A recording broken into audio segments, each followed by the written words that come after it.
I found $25 and a stranger's phone number folded inside my son's backpack, with a note that said, "Please call me. I owe you more than this." I had no idea what my 9-year-old had been doing every morning for 2 weeks. The note was written on the back of a pharmacy receipt in careful adult handwriting. The bills were soft and worn, like they'd been counted more than once. My son Leo is 9, and as far as I knew, his life consisted of school, dinosaurs, and losing exactly 1 glove per week. When he got home, I held up the note. He barely looked up from his shoes. "Oh, that's probably Mr. Halloran's daughter. I've been walking Biscuit." It took me 10 minutes to assemble the full picture. Mr. Halloran is the older man 3 doors down, a widower kept to himself, waved sometimes. Biscuit is his ancient beagle. Apparently, a month ago, Leo noticed Mr. Halloran standing at the end of his driveway with the leash in his hand, just standing there, not walking. Leo asked if Biscuit was okay. Mr. Halloran admitted his hip wasn't cooperating lately, so Leo took the leash, and then he just kept showing up. Every morning, 20 minutes before the bus, he'd walk Biscuit around the block, refill the water bowl, and bring in the newspaper from the driveway because it's on the way anyway, Dad. He never mentioned it, not once. When I asked why, he shrugged and said, "It's not a big deal. Biscuit's old. Old guys need their walks." The next morning, I packed him off to school, and then did something I'll admit felt strange. I knocked on Mr. Halloran's door for the first time in the 6 years we've been neighbors. It took him a long time to answer, and when he did, I understood everything. He was on oxygen, a portable tank on a little wheeled cart. He looked embarrassed before I said a word. His daughter, Marie, was there, the note writer. She lived 2 hours away and drove down on weekends. She teared up before she got through her first sentence. Her father had been hiding how bad his COPD had gotten because he was terrified of exactly what was now happening, her seeing it. The dog walks had become impossible in February. He couldn't make it past the mailbox. He'd been quietly planning to surrender Biscuit to a shelter, his wife's dog, the last living thing she'd loved, because he couldn't stand watching him not get walked. Then a 4th grader took the leash out of his hand and never gave it back. "He waits at the window every morning," Marie told me. "Dad, I mean, not the dog." "Well, both." She tried again to give me the money. I told her Leo would be insulted, and honestly, he would have been. That evening, I asked Leo if he wanted to invite Mr. Halloran for dinner. He looked at me like I'd suggested something obvious. "He eats soup from cans, Dad. I've seen the recycling." So that Friday,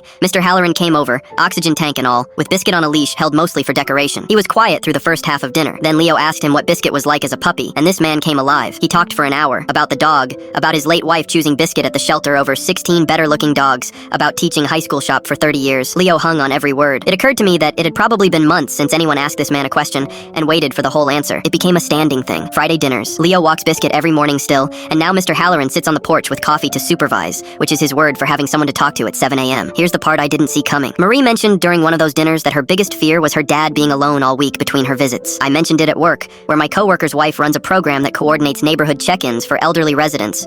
Volunteers, drivers for appointments, that kind of thing. I connected them mostly to be polite. Marie called me 2 weeks later crying. Her father now has someone driving him to his pulmonology appointments, a volunteer who plays chess with him on Wednesdays, and because Marie finally saw the full picture instead of the version he performed for her, a proper care plan that means he can stay in his house. She said the words I keep thinking about. He was disappearing 3 doors down from everyone, and a 9-year-old was the only one who noticed. Last night I asked Leo if he understood what he'd started. He was drawing a dinosaur. He didn't look up. I just walked the dog, Dad. That's the whole thing, isn't it? Everybody's waiting for a chance to save somebody. Meanwhile, the actual work is a kid, a leash, and showing up every morning like it's nothing.